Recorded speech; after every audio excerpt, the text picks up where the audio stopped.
আমার মনে হয় বাসন্তী পোলাও যতটাই টেস্টি ঠিক ততটাই ইজি এটাকে বানাতে, তাই নয় কি?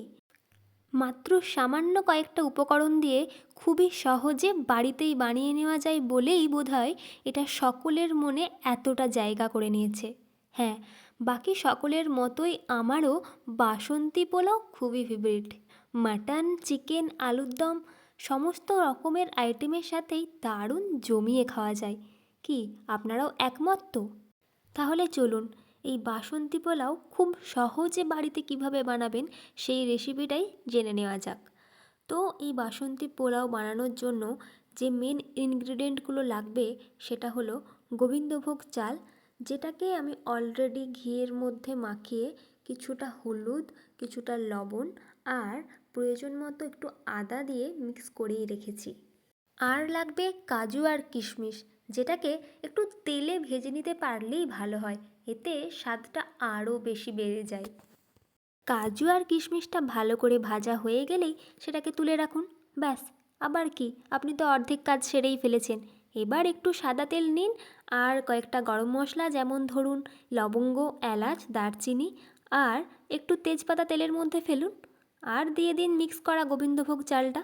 ব্যাস, এবার খুন্তি করে আস্তে আস্তে নাড়তে থাকুন যেন না পুড়ে যায়। খেয়াল রাখতে হবে কিন্তু, পুড়ে গেলে চলবে না।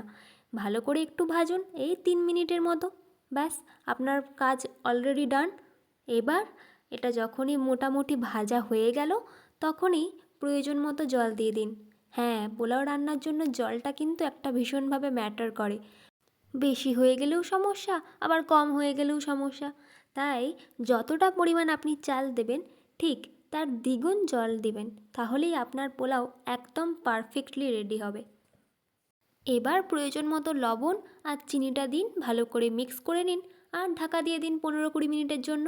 হ্যাঁ, কতক্ষণ আপনি ঢাকা দিয়ে রাখবেন সেটা একান্তই ডিপেন্ড করছে আপনি কতটা পরিমাণ চালের রান্না করেছেন। আমাদের রান্না করতে এটা 15-20 মিনিটেই হয়ে গেছিলো।